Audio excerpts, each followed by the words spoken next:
Hey, this is Chris from the Ticket Stub. You're listening to Lone Star Community Radio on 104.5 KCZW LP Conroe and 106.1 KZCC LP Conroe and worldwide on irlonestar.com. Good morning, ladies and gentlemen. This is this week's edition of the Weekly Business Hour, and I'm Rick Schissler. I'm your host. I'm a Silver Fox advisor and the founder of the website onebestconsult.com. The Weekly Business Hour is where businesses come to pick up the latest in business news, information, and ideas that hopefully, in some cases, you can use even today in your business. Appreciate everybody joining us from the Montgomery County area, but as we know, the internet, broadcast, FM, television spreads it out. We've got a great audience in the greater Houston region, as well as the rest of the United States. And on occasion, we have inquiries from overseas. So thank you, all of you, for your input and communicating with us. And that's one thing I want to remind you, probably do it a couple more times. Drop us a line. We have an email address. We read our emails. I respond to the emails, comments about the show, business issues, questions for guests, anything that you would like to say about business. I'd love to hear from you. The email address is simple. Just send it to the station that produces the show, Rick, R-I-C-K, at irlonestar.com. That's Rick at irlonestar.com. Before we start today, a little bit of background. What's our question for the day? Well, to me is, there's so much of this COVID epidemic around, I've got to check on my business. How healthy is your business? That's the question. Now, it's not necessarily what you're thinking. Yes, we have health checks for our physical well-being, our mental well-being, but check on your business. Make sure that you know, one, that your numbers that you get are accurate. Make sure that you do comparisons, and it's hard to go back historically and compare this period of time, but you still need to do the comparison and analyze those numbers. And do that yourself. You know your business. If you're the business owner or manager, understand, make sure you do understand. A lot of you already do that, but make sure during this period of pandemic that you really do follow the numbers and understand. So check on the health of your business. Check on your employees, obviously. Lots of challenges in many, many markets around the country to find employees, to keep employees. Make sure you check on their health. Make sure they're doing well, not just with the COVID, but in their work, their everyday life, and they're working for you, and they're happy, satisfied, and motivated to work for you. Check on your suppliers. Make sure they're there. They're still viable. Every day I hear horror stories from businesses just like yours that a supplier went out of business, or they quit servicing a certain area or providing certain products that were extremely important to the business in question. So make sure your suppliers are healthy as well. And then, of course, your customers. Make sure they're healthy. Healthy meaning, in this case, that they're still connected to you. They want to do business with you. Yes, they may be on the sidelines, but what does that mean? Is it temporary? Is there something you could do for them while they're in this different mode of operation? That's what a health check is all about. Well, today we have a great conversation I recorded a little bit earlier this month with John Stacy. John's an old friend, supporter of the Weekly Business Hour. He is an AdviCoach, which means he does consulting, coaching, mentoring, advising, primarily to smaller businesses, and he provides a wealth of knowledge. He's had a great business career, and he shares it. He's a steadfast part of the business community here in Montgomery County, and he and I have got an interesting topic, the diverse business.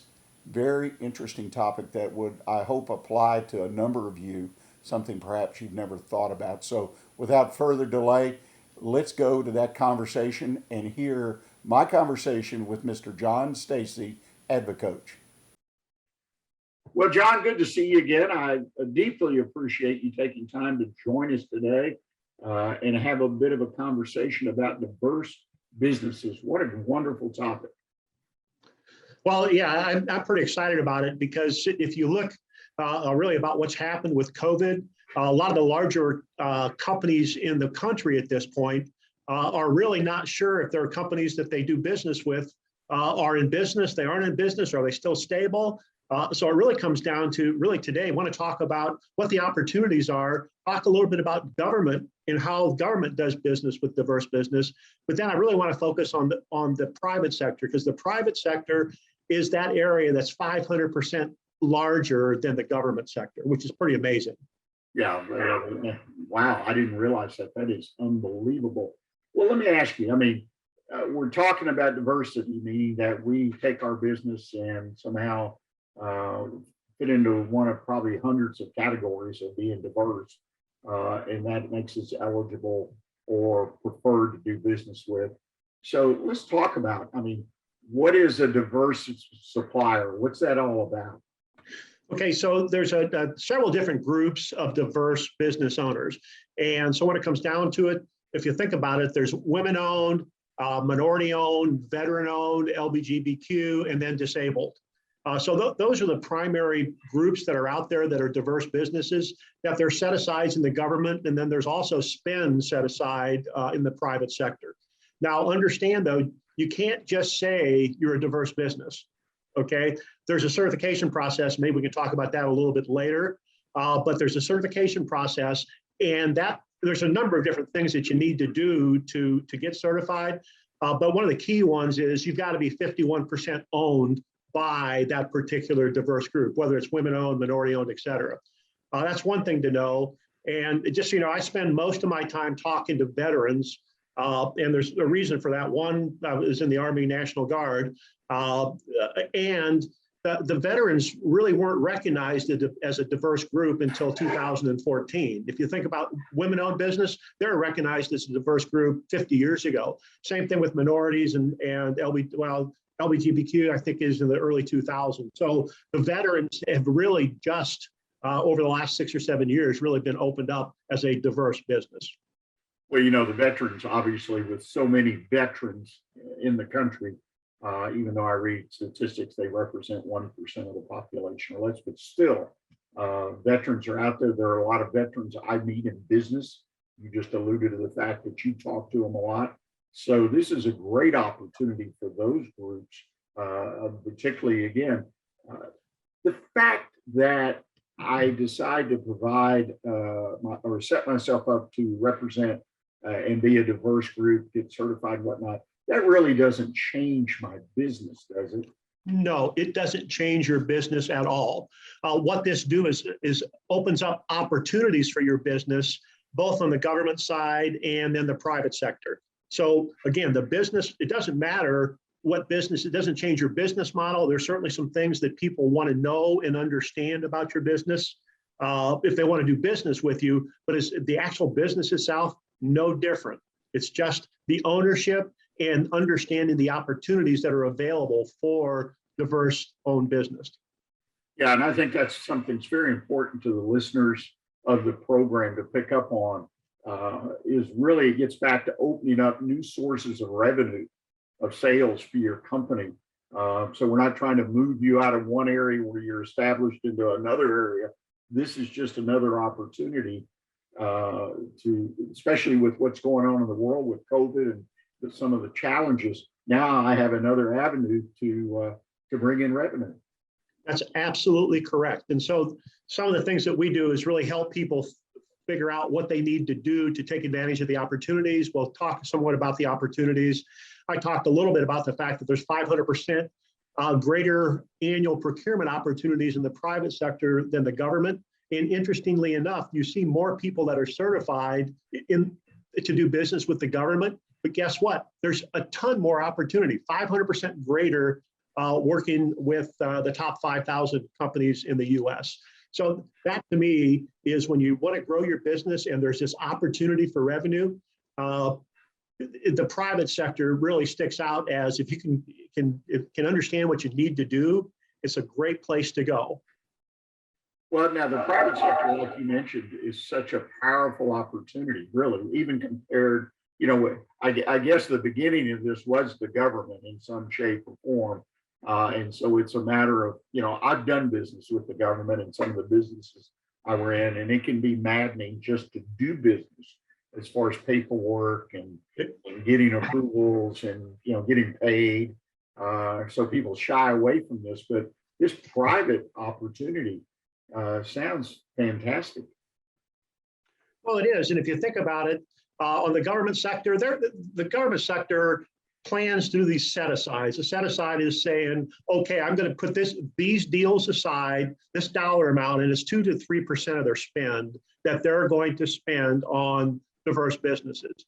What you see, especially what's been happening, not just with COVID, but with social justice and those types of things, you see a lot of companies that are saying, you know what, I might be spending 5 or 6%, but over the next X amount of years, I want to get that to 30%. And so the opportunity for spend is on the private sector is a lot more. And guess what? The private sector, they buy more products and services, and they have far less bureaucracy. And I think you had mentioned that, a lot less paperwork. I mean, there's ups and downs to both businesses, and it's all revenue. But the fact of the matter is the opportunity on the private sector is just significantly more. Yeah, well, obviously 500%, that number needs to flash in big, bright, letters and numbers to keep people interested.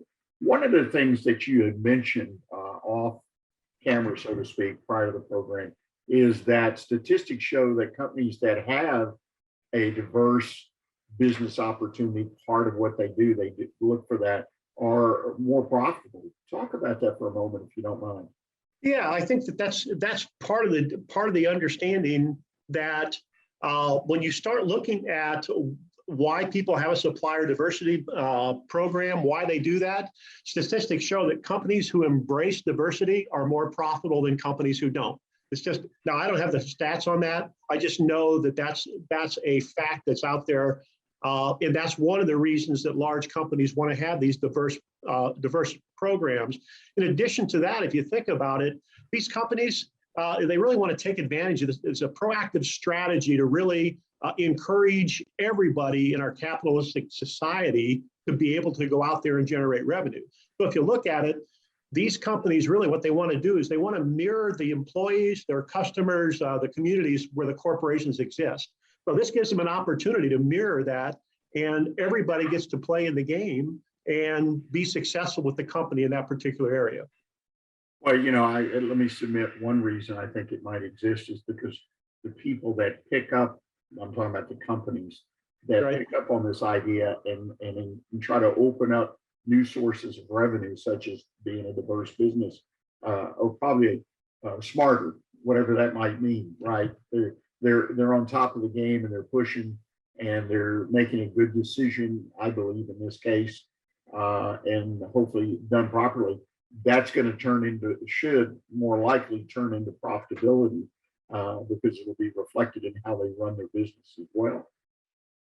Well, I think that you're on target with that, Rick. And I think that as you talk about that, a lot of the companies that are out there, let's face it, they're entrepreneurs. They've taken the time to go through the certification process. Okay. And we can talk a little bit about what that certification process entails and what companies expect, but they become a better run organization. And if they're a better run organization, they can help those companies that are supporting them. And I think that that's critical to everybody's success.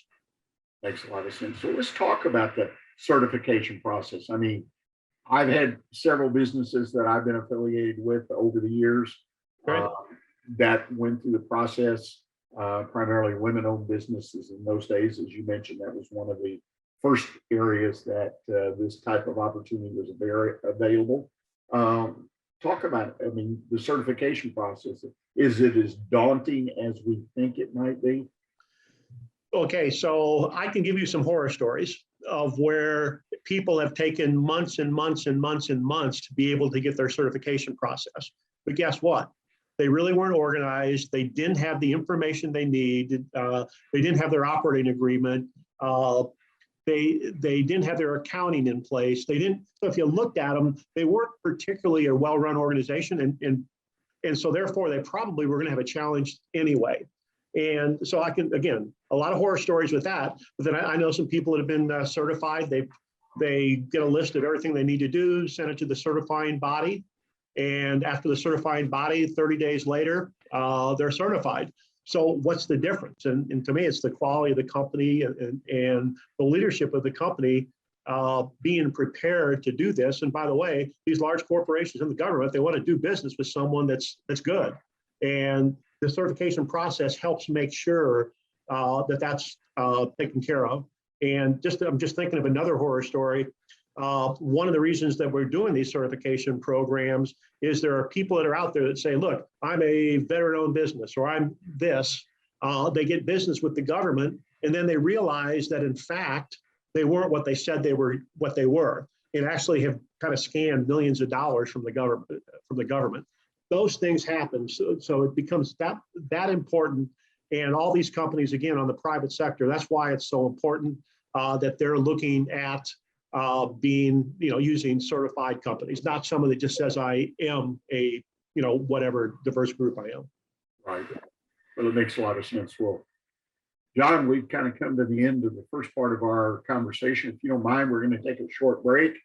And when we come back, I'd like to kind of dig a little deeper into that certification and see what types of certifications maybe that are out there, so people get an idea of how fruitful, this process can be, and a lot of options of which direction to go. So if you'll stay with us, ladies and gentlemen, we're going to take a break and we'll be right back with you. The Texas A&M Agrilife Extension Service has been dedicated to educating Texans for over a century. In 1915, the Extension Program was established under the federal Smith-Lever Act to deliver university knowledge and agricultural research findings directly to the people. Ever since, Agrilife Extension programs have addressed the emerging issues of the day, serving diverse populations across the state. Texans turn to Extension for solutions in horticulture, agriculture, 4-H and youth, and family and consumer sciences. Extension agents respond not only with answers, but also with resources and services that result in significant returns on investment to boost the economy. Join us Fridays at 1 o'clock for the Agrilife Extension Hour. God's Garage is a 501c3 that repairs and gives away cars for free to single moms, widows, and wives of deployed military. You can help God's Garage by donating a vehicle, volunteering your time, or by monetary donation. God's Garage is located at 2106 East Davis, Conroe. If you'd like to learn more about God's Garage, visit our website at godsgarage.org. Or you can contact us and we would be glad to come and make a presentation to your group. Lone Star Boxer Rescue is a nonprofit organization serving Montgomery County and surrounding areas, dedicated to the health and well-being of the boxer breed. Lone Star Boxer Rescue is run and managed 100% by volunteers since 1999. Our main objective is to rescue, rehabilitate, and rehome boxers that come to us from many sources, including local animal shelters, owner surrenders, and strays. For more information about Lone Star Boxer Rescue, visit our website at lsbr.org. Well, John, again, thank you for being with us. This is just such an interesting topic to me. It's got a lot of possibilities for, I would hope, a number of our listeners being a diverse business. My experience, I find small businesses that, because of the way they put together, who's involved, whatever, owners, et cetera, they're a natural for being a diverse business. In other words, they've already got certain qualifications by the ownership and so on and so forth. Others may have to change some things up, but this is something they're just missing. Some businesses are formed so they fit in one of these categories, but existing businesses may qualify for one of these categories. So it's a missed opportunity if they're not taking advantage of it. Let's kind of dig a little deeper, if we can, into the various certifications and talk just a little bit about each one, if you don't mind. Okay, and so we're going to have to talk a little bit from a certification perspective about government certifications versus private certifications. Because when you talk about government certifications, there are multiple certifications that you need. And so if you want to do business with the VA, you need a particular certification. And it doesn't matter what business you are, but it really comes down to there's a VA certification, there's a federal certification, there's a hub certification, which is a historically underutilized business. So you could potentially, if you want to do business with the government in all sections of the government, VA, federal, state, city, county, you might need 5 or 6 different certifications to be able to do business with that. To me, that's part of that thing we talked about, that it was a lot of red tape. Each one of those certifications costs money and time. They all need basically the same information. There's probably going to be some twists on what they need, but basically it's the same certification. So if you want to do business with government, you've got to determine what piece of government you want to do business with, and then make sure that you understand what you need to do to get the certification. So that's kind of talking a little bit about the public sector. When you go to the private sector, it's different because you really just need one certification for your business. So you could be a veteran-owned business. So and I can provide this to everybody as far as the links, Rick, if you'd like. But the NVBDC is the primary certification arm. Is a private company up in Detroit, but they do the certifications, probably 95% of the certifications for veterans and disabled veterans. It's a relatively simple process, but again, I've got some war stories there because you got to provide them what they ask for. If you don't provide them, they're not going to just automatically move you forward. And then there's women-owned certifications, which is WeBank, and then there's minority-owned. And again, I can give you the different links to go and look and see and understand what you need to do with that. But the certification process to me is easier on the private sector than it is the public sector. I'm not saying don't go look at the public sector, just understand that it's going to take a little more effort when it comes down to the certification process. Any questions about some of the certification things, Rick? No, one thing I did pick up on and I hadn't thought about previously is that when you mention like the government, you've got different levels of government and you've got the HUD, you got all these different, is that if somebody's going to go after the government business, if that's, or whether it's local or federal or whatever, they need to sort of do a little bit of strategic thinking as they organize all this. In other words, approach all of them at the same time, but then work on one at a time to make sure in your collection of information. Because I find that one of the most daunting tasks that my clients and people I talk to that go through it is getting the right information together. And I guess if I'm going to go out and get information, if I can spend another 30 minutes and get this other piece that I'm not going to use on this application, but will use it along with a lot of that information. So in other words, don't just take these one at a time and have to start over each time. So I think it calls for a little strategic thinking plan. Yeah, exactly right. So if you're going to be working on a couple, 2 or 3 different certifications, get the applications, know precisely what you need for each one of them, get the information once, and that'll simplify the process and move forward. And when you're talking about certifications, by the way, you as a business owner, you may be a minority-owned, female-owned, veteran-owned business. Now, you've got options because you can get all 3 certifications, and a lot of corporations like that because they kind of get 3 times the punch for the dollars that they spend because it gets counted for each one of those certifications, and it may get you in. There's some companies that are seeing that they want to spend more on the veterans, for example.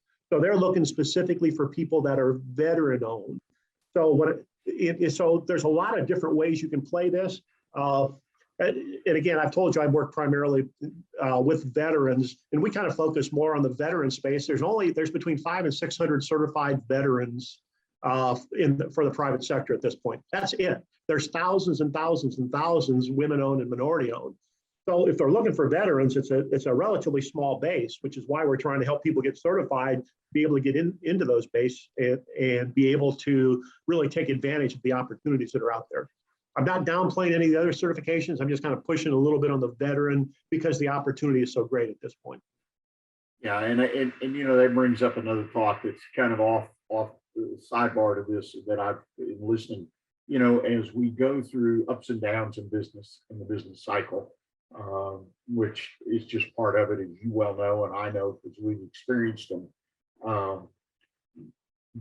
If someone is really smart about this strategically, they can open up this channel of revenue, whether it be private or government or both or whatever would work for their business and the products and services they provide. And it has potential to smooth out some of those business ups and downs, or, bring the ups and downs closer together to weather the storm when it's down, and, give you a little extra push when it's up. There's a way to do that, I think, strategically for a small business even. And I think that's one of the neat things about these programs. Again, opening up new sources of revenue, but it's revenue potentially that is a little more durable, perhaps, because the government seems like they don't get affected or very little. Right. How many employees in the federal government were laid off for COVID, or not paid? And I've not found one story yet, but same thing in the private sector. We want 30% veteran-owned businesses. And you mentioned the pool is 600 or less businesses nationwide. That shows that there's a great pool there. And in your particular product or service in your business, there may be nobody. And so you're out there. Well, and so I've also talked to people, though, when you're talking about that as a small business, what business is too small? Because these large 5,000 top companies are looking for people that they don't want to be 50% of your business, right? Because there's a risk to them to do that. But guess what? Even if you're a 500 or $1 million business, what you can do is partner with someone that is providing the service. They still get credit for the spend. And that helps you kind of grow your revenue, so at some point in time, you can take on larger and larger contracts. So don't assume that you're too small. Just means that we're going to have to look at things a little differently than getting on directly with that contract. You make an excellent point. There's a lot of opportunities here, even to go beyond this, because I've come in contact with people that have utilized other aspects of this general area of law to enhance their certification and give them more access, which was mutually beneficial to everybody involved. So, but it takes a little exploration. I don't think you have to be an expert, but I think having someone like you on the team that's got a background and experience and connection to resources is a real plus. Well, and so you talk about that experience, and I've been working with a gentleman who's also in the Army for the last 5 or 6 years. He's been really working with NVBDC. They've got about 108 sponsors at this point. So he's got a lot of contacts. And the only reason I bring up contacts is the process, whether you're veteran or any other diverse groups, once you have your capability statement, you need to get into the vendor portal, the diverse vendor portal. So I want to talk a little bit about capability statements and kind of compare it to your resume. A capability statement is your resume. When you want to get hired by someone, you put together a specific resume for what job you're trying to get. When a capability statement is put together, it's your marketing tool that's going to get uploaded with your certification and a number of other things into the vendor portal. That's important to do. So it's critical to get your marketing, I'm going to say capability statement, get that fine-tuned to what you're trying or what product or service you want to provide. That is a key to your success. A lot of people have gotten to the point that they've got their certification, they've put their capability statement together. We can talk a little more about that if you'd like. Put their capability statement, they've got uploaded into these companies that they want to do business in their vendor portal. And then they sit there and they said, okay, I'm done. Well, guess what? It's not necessarily that you're in the portal. Now you really need to understand what's the next step, because you need to get an introduction, or you need to call someone with that vendor group, because just because you put an advertisement, your marketing out there, doesn't mean someone's going to buy. And so it's critical. People buy from people they know, like, and trust. And so just putting something in a portal doesn't get that taken care of. You've got to start building a relationship with the people you want to do business with. And you make an excellent point there. Again, in the beginning of this conversation, I talked about you don't need to change your business that much. I mean, as far as your day-to-day production of product, services, delivery, whatever. But that's something that I have seen people get off track. I was working with a woman-owned business, great business as far as the sector, the area they had. They had a great market, but they focused on that, the fact that they were a women-owned business, yet they had access to other business that had no connection with that.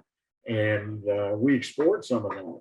And it would have been a good thing for them from a lot of different angles to diversify, if you will, into non-women-owned business areas. They were capable. They had everything they needed.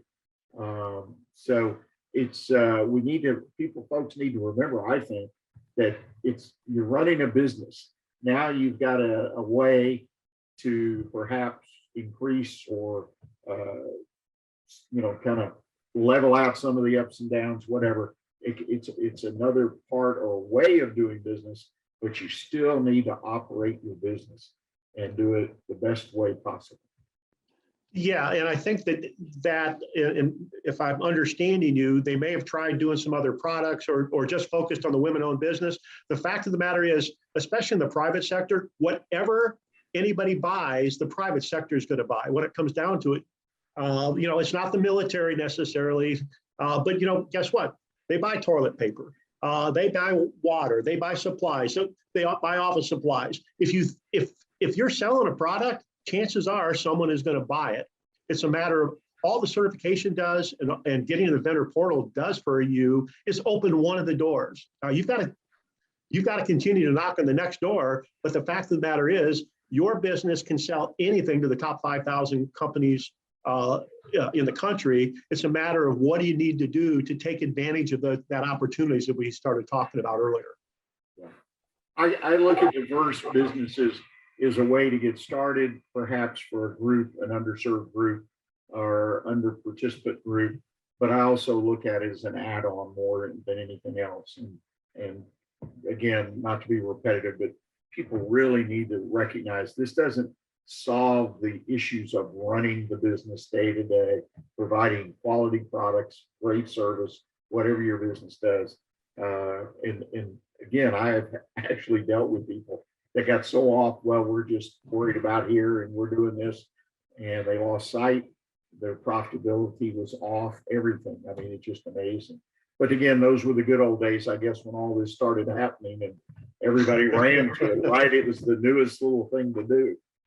Well, yeah, and a lot of people run to that next new shiny object, and you can get, if you're not on track, chances are you're going to lose sight of what you're doing. As a matter of fact, I was talking to a client a couple of days ago, and it's a roofing company, but it's all commercial roofing. It's a veteran-owned roofing company, and they had said, they've been having some challenge with COVID, so they were going to try going out and doing residential roofing.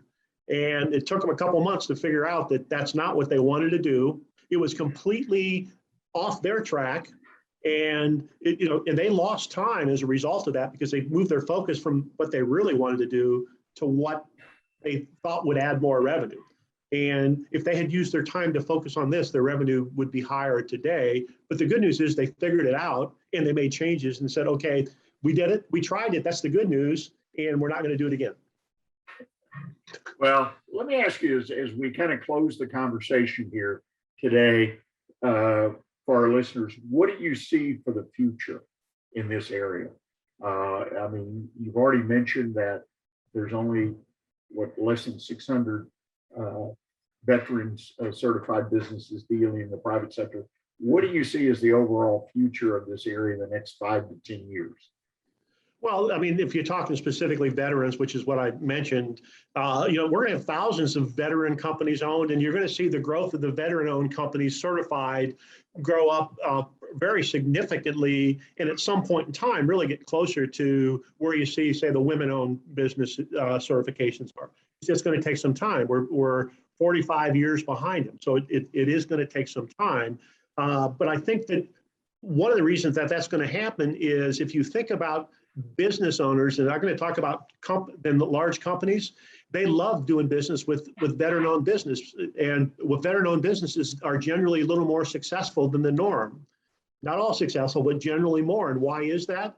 Because guess what? They learned something in the service. They learned how to plan. They learned to have discipline. They've learned about leadership. They've learned a lot of things in the military that was kind of driven down their throat, but they learned those things. But they're able to successfully take that and move and build their own business as a result of it. Now, there's some downside with that, is what we also see when veterans get out of the service and go to a corporation, they struggle because they're used to the way the military is run, and corporations aren't run the same. So you actually see veterans that go to corporations start changing jobs after 20, 22 months. So you got to look at both sides of the coin, but veteran-owned businesses are much more successful as a result of what they got out of being a veteran. Well, John, I can't thank you enough again for bringing this topic to us. It's been I think, a wonderful conversation, and hoping, as always, that our listeners picked up an idea or two and perhaps a consideration to improve and increase their business.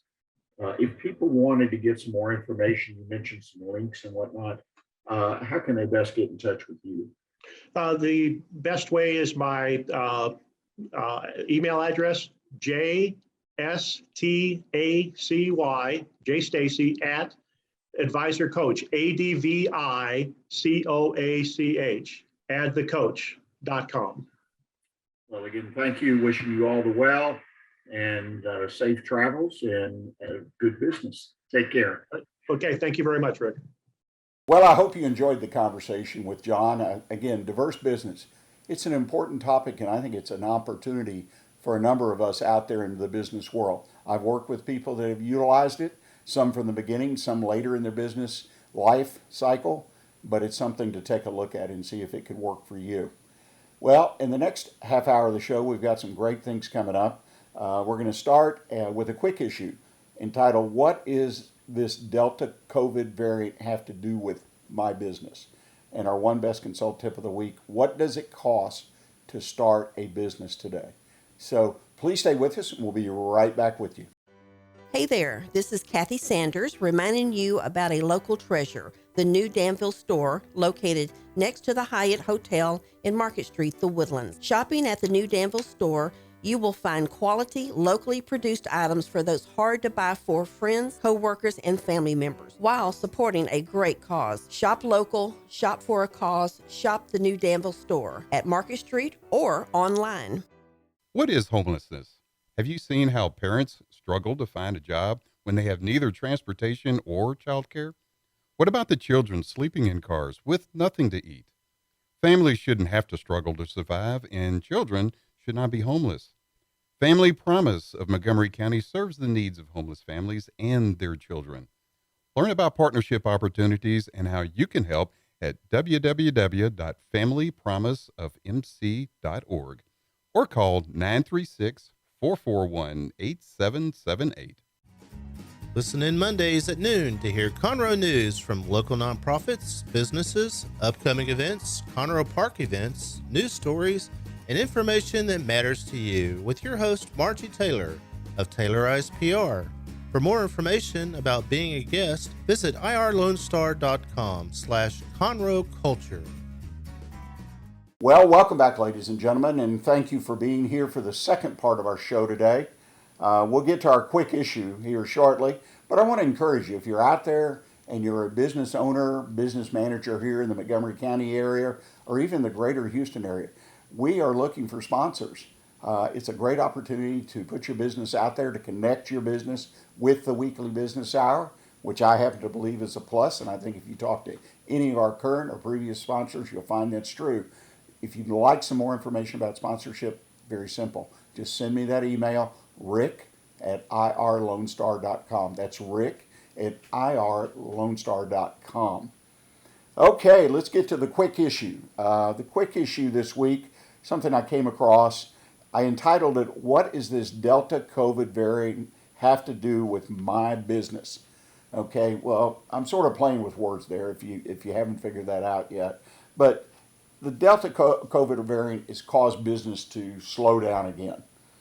Some businesses real slow because it's I think kind of frightened people a little bit, so they backed off on their spending. Well, the same thing is true of companies. Some of the companies now, that uncertainty has gone up right? That feeling, a little anxiety, and so it's caused a slowdown. The first thing I think you need to do to combat this kind of situation is revisit your business planning. First of all, make sure you're doing some kind of business planning. Now, what am I talking about? I'm talking about that you have a business plan, a strategic plan, marketing plan, whatever kind of plan you want to put it, but make sure you have set some goals, some targets, whatever you want to call them, and you hold yourself accountable. Hold the business accountable. Hold your employees, your teams, however you're broken down, depending on how big you are. Hold people accountable. Communicate those. But make sure, one, you've got some business planning in place. The second thing is, if you have it, if you don't, you put it together, right?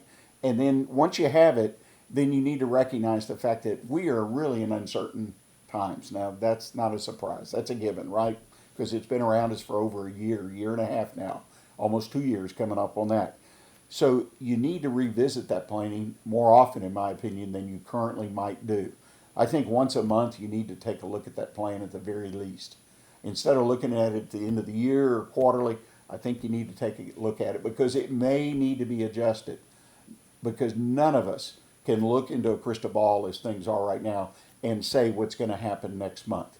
That the COVID cases go way up, people draw back, then they go down through the natural system of things, and then business seems to jump up. It's constantly doing that. So you say, how do I plan? Well, I think you have to find your happy medium in there. You have to look at your comfort level. You might get stuck with some extra inventory. You might be short of inventory, but you do your very best. But the point is that you're aware of it and you keep not focusing so much on day to day, which is important, right? But you keep looking, forcing yourself to look at the future. In my opinion, a month out right now. Quarterly is fine in good times. Annually is great. 3 years, 5 years is wonderful. But right now, because of the day-to-day change, the rapid, sharp change that occurs up or down, I think you need to be looking at it monthly. And you need to maintain that accountability. Your business process and procedures. Have you adjusted those procedures and those processes in your business? How you build things, how you service, how you send out invoices. Have you adjusted them to meet this sharp up and down? If you haven't, you need to get on the ball. And if you have, make sure you go back and review them. Don't wait for somebody to say, hey, this isn't working. People aren't paying their bills. Look at our AR. Don't wait.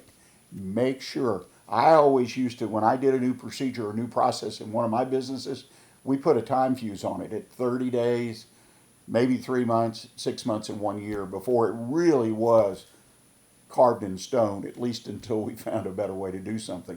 But we made ourselves, and maybe it takes a minute or less, but check on the people that are actually using the process. Make sure it has made their job easier or faster or whatever it is that you were trying to accomplish when you put that procedure or process in place. Very, very important that you hold your processes and procedures accountable. And then thirdly, I think the important thing you can do is look for new business opportunities. John Stacy talked about one, about diverse business. This may be an opportunity for some of you to expand in an area that you've never even thought about before. Look for new opportunities. Look at your products, your services. Look for ways to extend, perhaps take away and eliminate some of them. Maybe refocus a little bit. I encourage you, though, don't go crazy. That's not going to do anything for you. But if you step back and do it calmly, collectively, your numbers are correct, your people are responsive, not afraid to speak up, give you input, and you think about something, you will make the right decision. So, yes, Delta has had a huge impact. It has caused us to pull back again in general. Now it's time to make sure we can survive and even thrive, whether it's up or down. We're going to take our final break of the day. I hope you'll stay with us. We're going to come back. I'm going to do my one best consult tip of the week. What does it cost to start a business? So I hope you'll stay with us, and we'll be right back with you. What can the Better Living for Texans program do for you?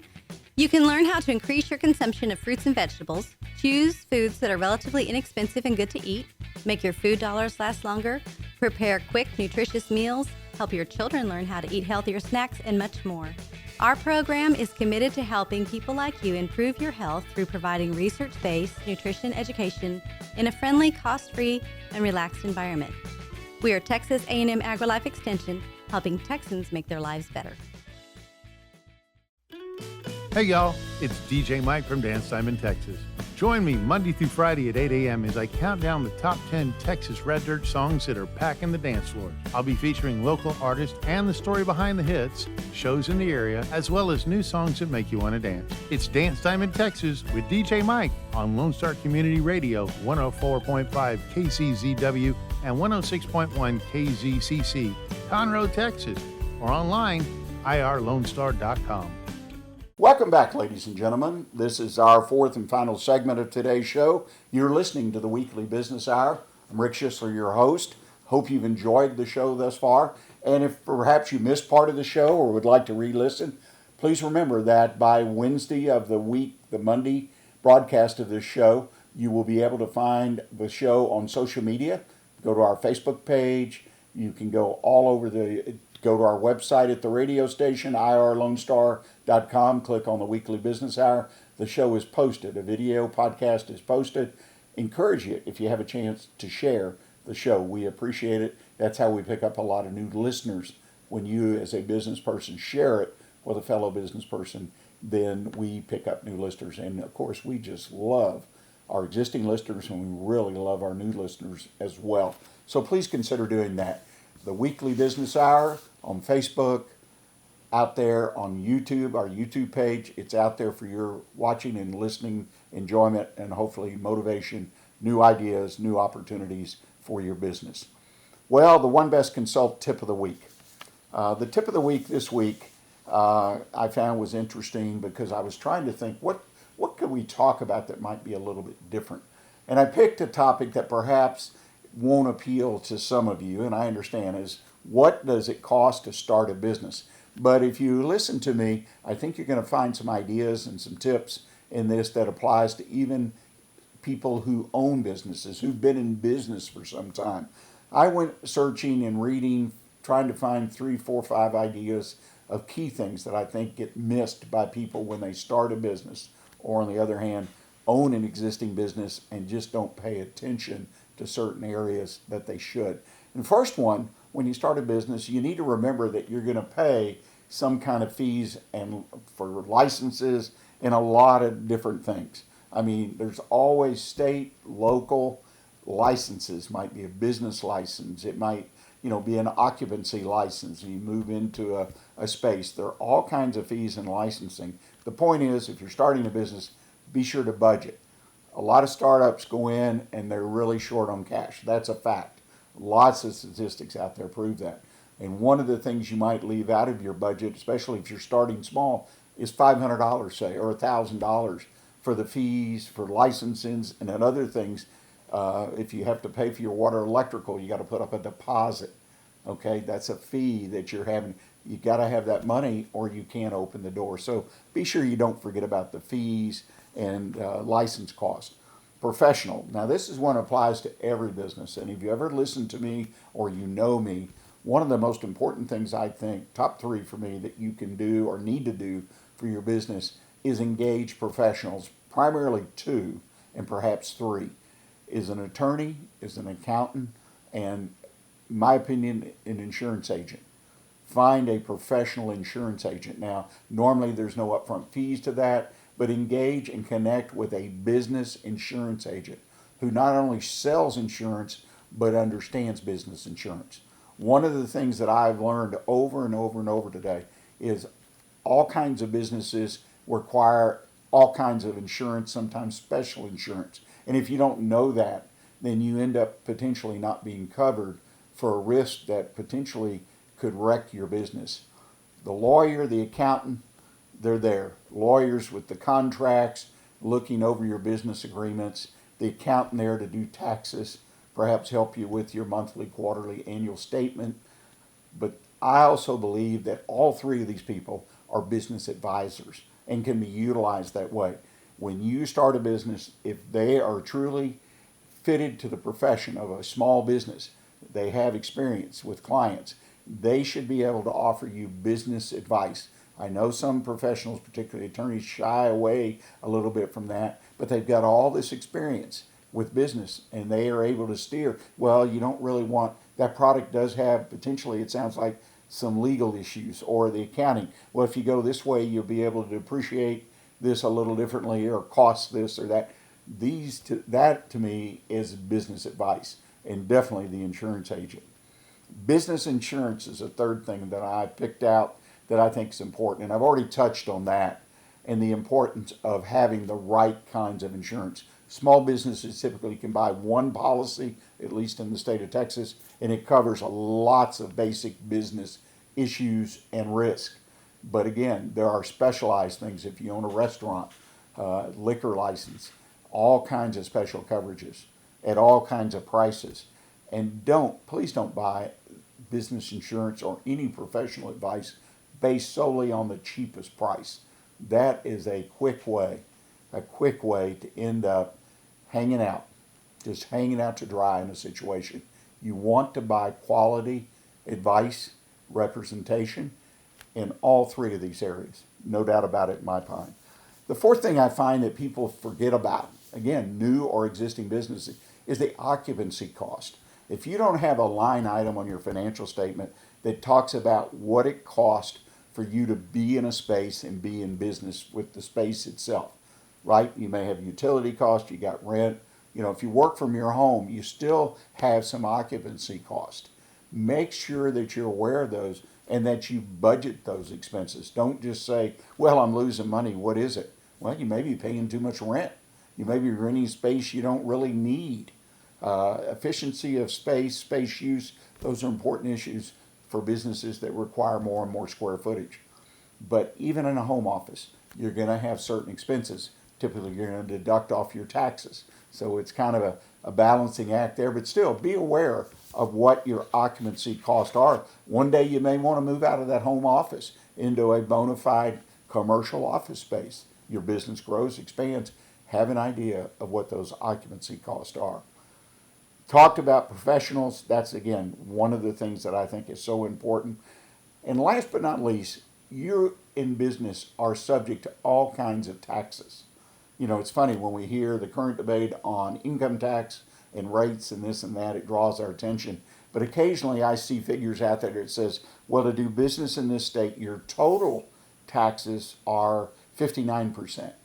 I'm just pulling a figure out. That means the taxes on your income for your business, perhaps for yourself if you're receiving a pass-through or dividend, the cost of your business taxes on the business, direct and indirect. It's important to understand all the taxes are out there. Of course, if you're a new business, don't forget to register and make sure your business is authorized and approved to do business in your state. Don't forget those taxes. Well, that brings us to the end of the show. Again, thank you for joining us. Thank you to Mr. John Stacy for making us aware of diverse business and how it can really change your business. Put a note to join us next week if you're listening live right here on irlonestar.com or FM 104.5, 106.1 Conroe Radio. In the meantime, be on the lookout for the video podcast. Be posted in a couple, 3 days. Find it out there on social media, our pages on Facebook, YouTube, etc. And again, thank you for joining us. And most importantly, until next week, stay engaged and keep the focus on what's important to your business. Thanks.